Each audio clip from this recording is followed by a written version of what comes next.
En primer lugar, para comprender, vincular e ir reflexionando por qué y cómo se fueron sucediendo el rol de las artes y los artistas en su tiempo y hasta la actualidad, comienzo por una de las grandes civilizaciones, la egipcia. La historia de Egipto se divide en 3 periodos: Imperio Antiguo, Medio y Nuevo. Su primer faraón fue Nemes, que hacia el 3000 a.C. unificó el Alto y el Bajo Egipto, al cual le sucedieron 31 dinastías o familias de faraones, quienes integraban el país. Los egipcios lograron que sus obras no solo duraran miles de años, sino que también influenciaron en otras culturas, como la griega. Pongamos el caso de las pirámides y en la civilización egipcia. Esas construcciones majestuosas que hasta el día de hoy no nos dejan de sorprender y siguen en pie. Fueron construidas como sepulcro para sus faraones. Cada personaje de la sociedad pertenece a un mundo que ayuda a descubrir el antiguo Egipto. Las pirámides nos revelan la eternidad del faraón. Creían que conservando el cuerpo no era suficiente. El escultor, a quien se lo reconocía con la denominación egipcia que era el que mantenía vivo, elaboraba un retrato del faraón.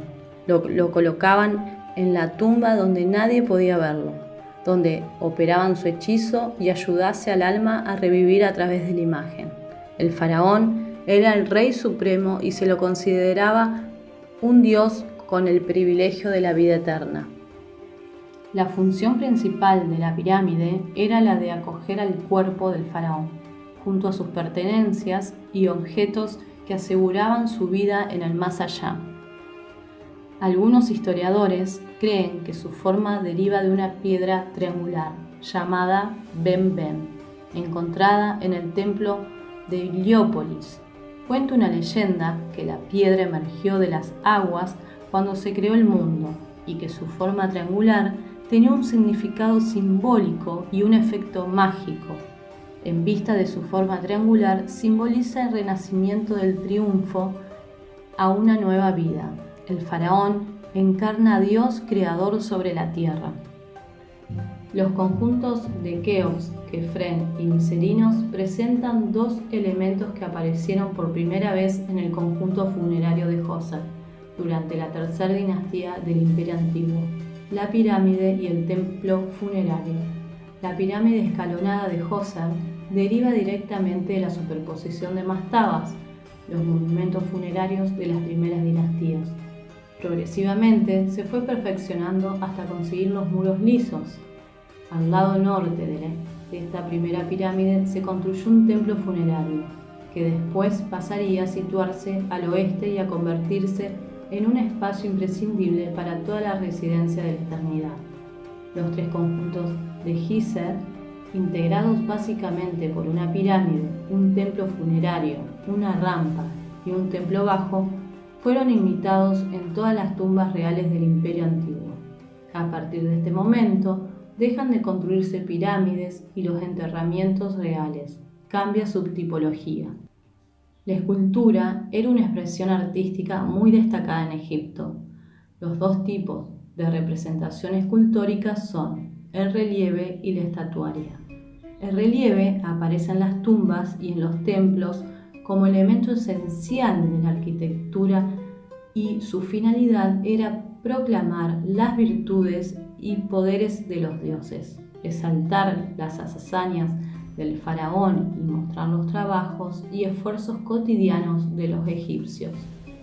Para su mayor comprensión, suelen ir acompañados de escritura jeroglífica. Los temas representados se plasman con perspectivas planas a través de la denominación ley de frontalidad o perspectiva, según la cual se representaba la cabeza de perfil, pero con el ojo de frente, y el tronco de frente, pero con la parte inferior del cuerpo de perfil. La pintura egipcia contribuyó a la belleza de la estatuaria y de los relieves con una rica variedad cromática, pero también alcanzó categoría artística por sí misma a través de las múltiples decoraciones de tumbas y templos. Los temas representados por la pintura egipcia son los mismos que los relieves escultóricos. y su forma de representación sigue sus mismas leyes. Así, por ejemplo, las figuras siempre presentan la llamada ley de la frontalidad. Los egipcios no buscaban nada diferente ni novedoso. Ellos procuraban respetar la tradición y se mantuvieron así durante 3000 años, hasta que su imperio cayó. Entre los siglos IV y VIII a.C.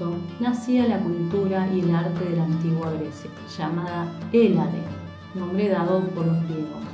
Su ubicación es el área continental europea, el sur de la península balcánica, rodeada por el mar Jónico al oeste y el mar Egeo al este. Después de la civilización cretomicénica y del arte que denominamos prehelénico, la evolución del arte griego, propiamente dicho, se puede dividir en tres grandes periodos históricos: el periodo arcaico, clásico y helenístico. La etapa arcaica, siglos 7 a 5 a.C., tiempo en el que comienza a fijarse los estilos arquitectónicos y se inicia la evolución estilística griega. En la etapa clásica, siglos 5 a 4 a.C., finalización de las guerras médicas. Fue la victoria de los griegos contra los persas y es donde se inicia un periodo de completa autonomía cultural y artística, cuyo centro fue Atenas de Pericles. En este periodo se alcanzó el máximo esplendor del arte griego. El helenístico, siglo IV a I a.C., exporta su refinamiento a los diferentes reinos macedónicos hasta que es absorbida por el Imperio Romano.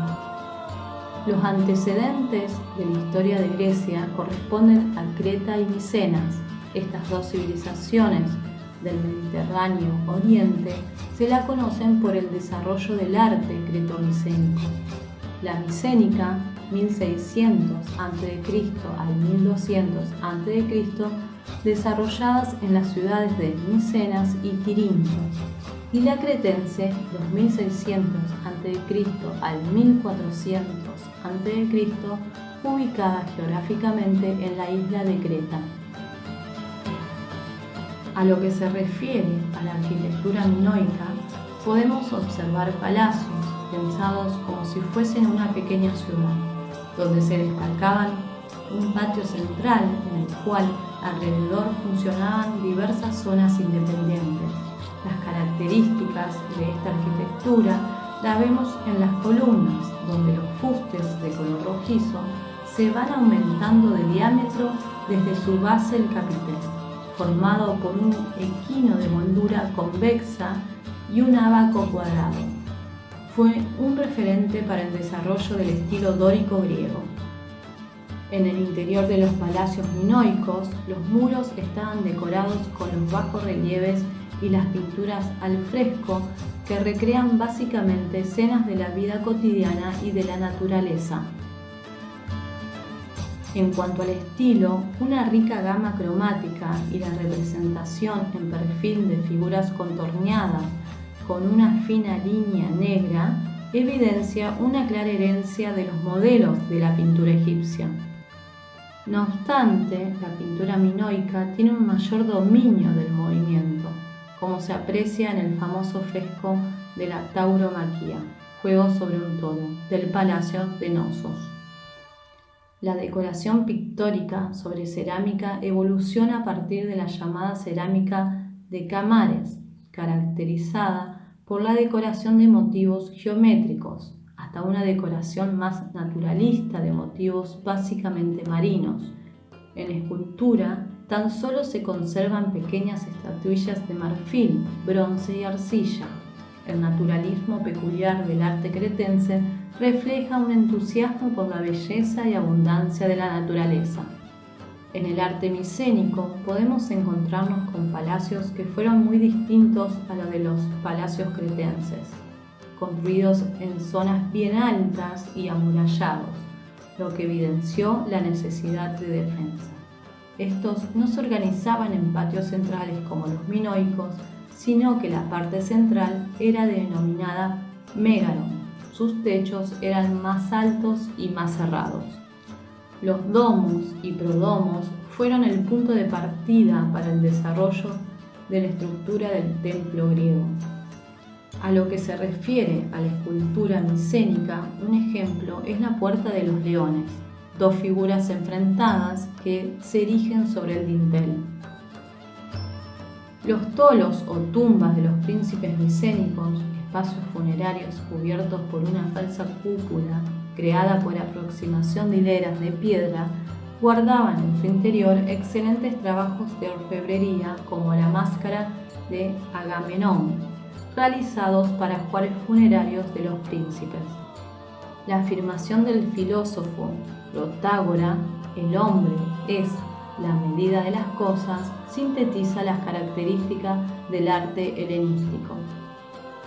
Se buscaba a partir de la belleza, la armonía y la proporcionalidad humana. Esa visión se trasladó a la arquitectura, logrando en ella esbeltez y elegancia. La escultura consistió en la captación naturalista del ser humano. En la pintura apenas se tienen referencias. La decoración de figuras negras y rojas en las ánforas y en otros vasos de cerámica, una visión parcial en forma pictórica griega. La topografía montañosa y la introducción de la democracia en Atenas hicieron de ella una construcción única. La urbanización nació en Grecia clásica. La arquitectura griega se basó en los principios del orden y la razón, y fue precisamente la búsqueda de la belleza.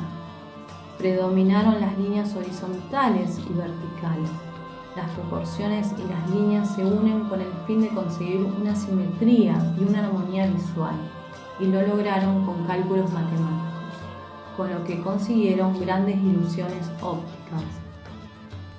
Según la época, podemos conocer tres tipos de columnas que dan un orden arquitectónico: el dórico, a partir del siglo VII a.C., el jónico, a partir del siglo VI a.C., el corintio, a partir del siglo IV a.C.